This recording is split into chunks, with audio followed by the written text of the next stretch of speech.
report says, in recognition of his commitment to the APW retirees and the labor movement, his activism in the legislative political arena, and lastly, for his steadfast attention to his family, friends, and community.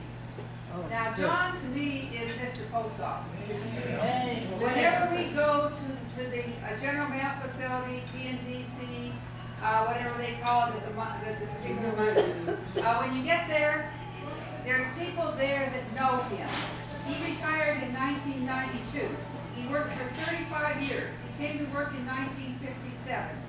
He had contact with all the people that came to start work as early as 1922. And he will know people who retire in 2027. 105-year span.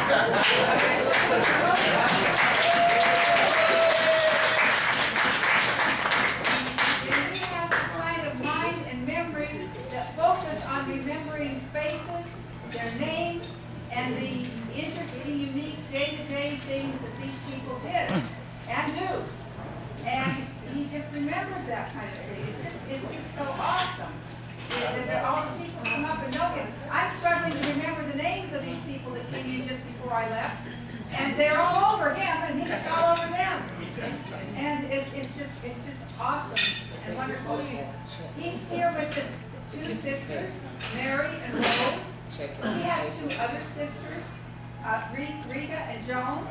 He had a twin brother, William, who died a month after they were born.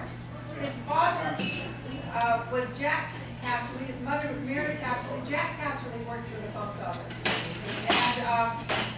And John became a union member. He was signed up by Irma Addison. Wow. That's right. And he says he wanted to join the union. He comes to being union through being Irish and Catholic. Both of those traditions have been very strongly supportive of unions. And he invited me to the Catholic Labor Committee's May Day Mass and Breakfast on May 1st. And the priest there, Father Ray from St. Agnes, the most memorable thing in his sermon was that work is a gift from God.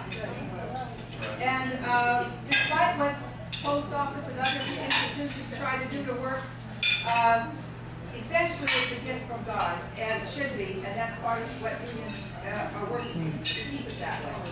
And so we deeply appreciate all of John's contributions. The other thing he liked and mentioned to me when I interviewed him about why he liked working for the post office was that he got to meet people from all different ethnic groups and all different races. But more so than any other place, the post office is a place which has been way out in front on diversity. It is so every kind of person here.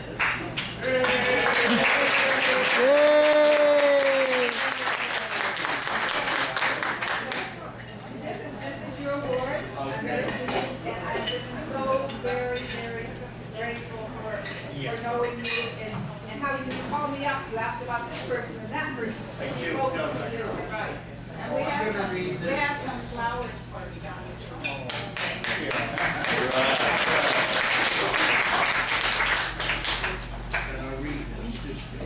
And knowing you have something to join being the sergeant of arms, nice to be at the APW union. This is the first time to be honored in my life. Our group is like a family.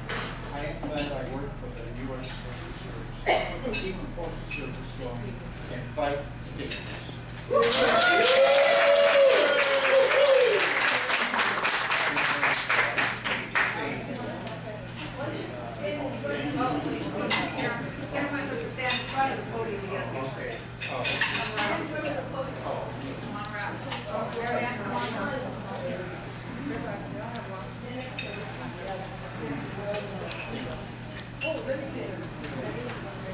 Thank you.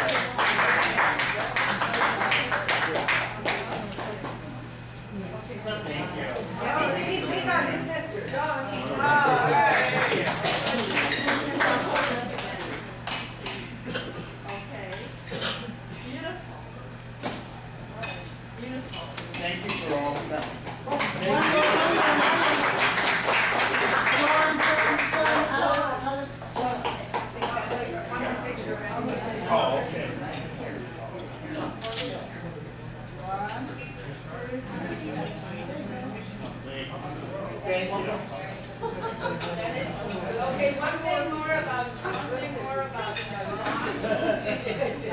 didn't he do a beautiful job on his thank you? Yeah. I'm saying that because we're now ready to give our second award.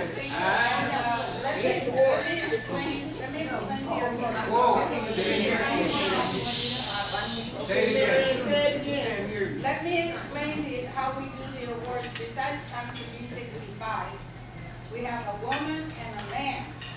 But I don't go anywhere where there's not a woman there. And anyway, one has to be from the APW and one has to be from the labor community outside because we want to stay connected. So our awardee for outside is going to be presented now, and Bob Darren, our trustee, will read about her, and then she will give her her message. So this is Bob Darren, and this is Lois Scott. All right. All right. First of all, let me know by raising hands if you can't hear my question. We're going to the window is about over 20 feet back. Okay, I'll probably speak a little louder. Not louder. Okay, I want to mention first of all that I'm Bob Damon, D-A-M-R-O-N. I'm a 36-year veteran, retired for over 10 years from the post office. And I've known Lois for several years now. Lois herself became aware of social and economic civil rights at a very early age. In fact, her father was a very strong union supporter way back. So she got a lot of that experience and from her own dad. I'm sure her mom was very involved too. While still in high school, she was active as an organizer to change things in her school for students' rights. One of the later groups she volunteered with were the Quakers because of their philosophy. In 1988, Lois was elected to the San Francisco Employees Association. And then after a 25-year term as president of the International Professional and Technical Employees Local 21, she retired in 2009.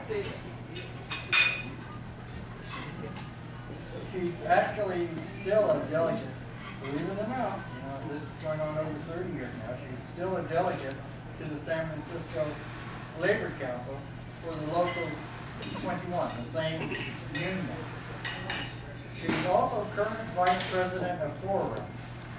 Now, for those of you who don't know, the Forum is the Federation of Retired Union Members, F-O-R-U-M. I'm also a member, and it's a great experience, and they're affiliated with the San Francisco Labor Council, so they have influence. He's also a member of a political action committee of the San Francisco City and County Retirees. It's called Protect Our Benefits, right? And because, as you know, retirees are under attack from unions and that on their wages or retirement and stuff like that. For the last 5 years, he's been on the committee for the San Francisco Labor Fest event, which is coming up again this July. I know some of the people involved with that. I think it's been going on for about 30 years. And keep a close watch on it because they have a lot of great programs. And it covers just about the whole month of July.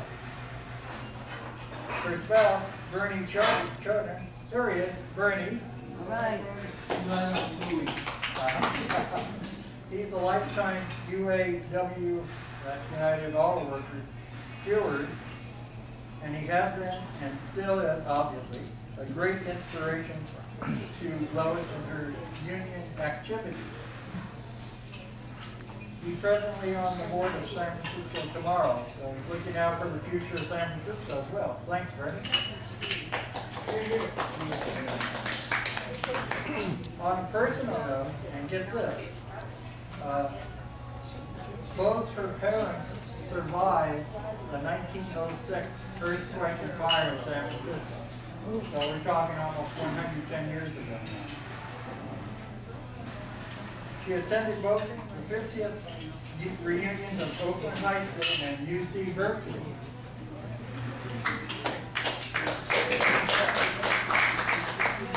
Today she appears more active than ever. She takes classes at USF and also at San Francisco State, such as in history.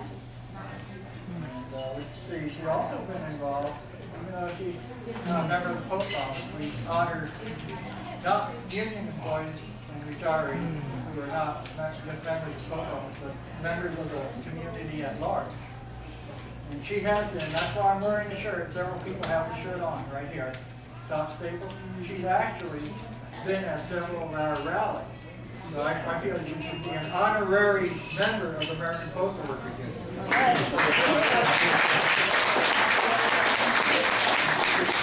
maybe her dog too, Louie, because she usually brings her little canine, her beautiful little canine dog, Louie, with her. So Louie's pretty active too. Her favorite quote is, "When people leave, the leaders follow." How true that is, because without the people, we don't have leaders. The biggest challenge she feels for unions is, number one, growing and keeping their membership, and also being a good role model of democratic participation. Personally, I think that the union should do more to edit that out.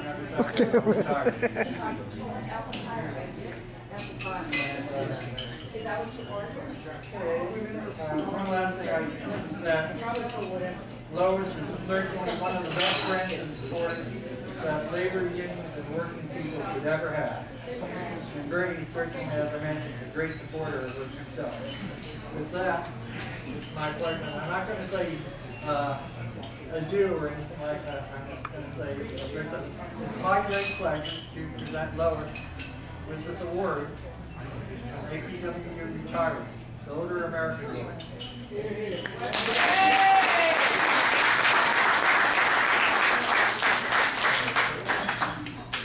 It's from the American Postal Workers Union, San Francisco Retiree Chapter.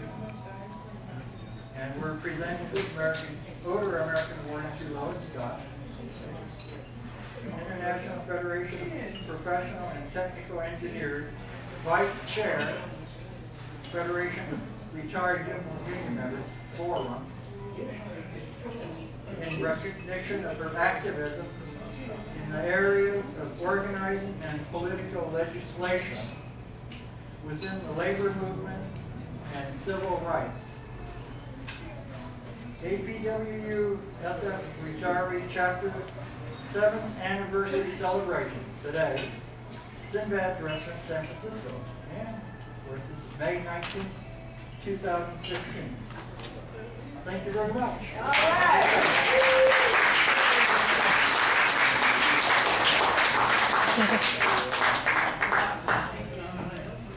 Thank you, Mary Ann, and thank you, everybody. It's an honor, and like John, it's my first award that I've ever received for labor work, and that's very special. And happy 7th anniversary. Mary Ann wanted me to mention two very special people who I was fortunate relatively early in my life to have met and been inspired by. And the first one, I grew up in Oakland, and that was not exactly a great place for support of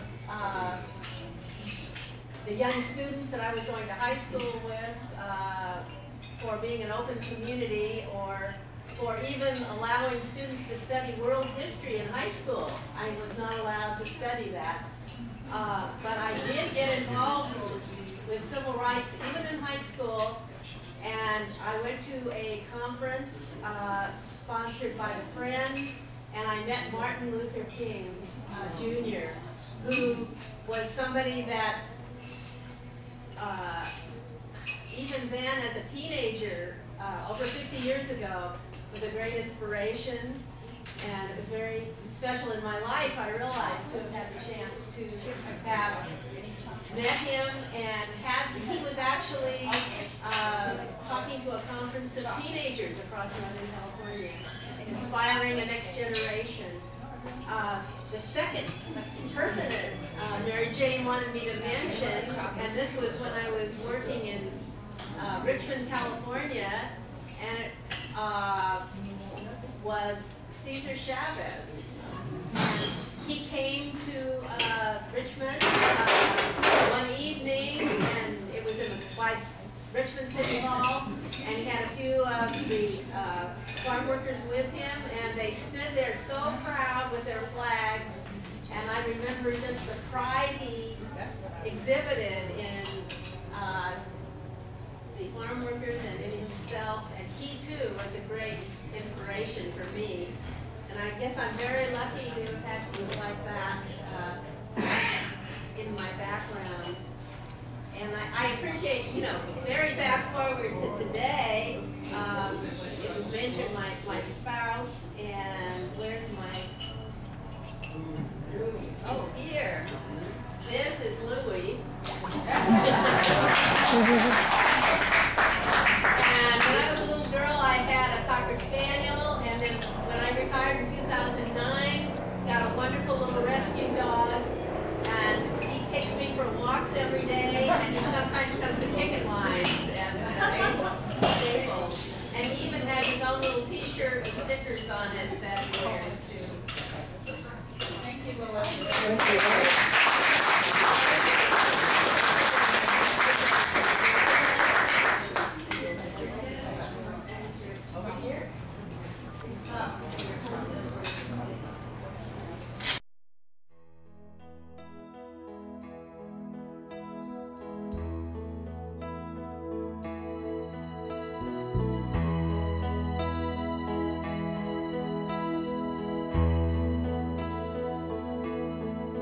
When you walk through a storm, hold your head up high.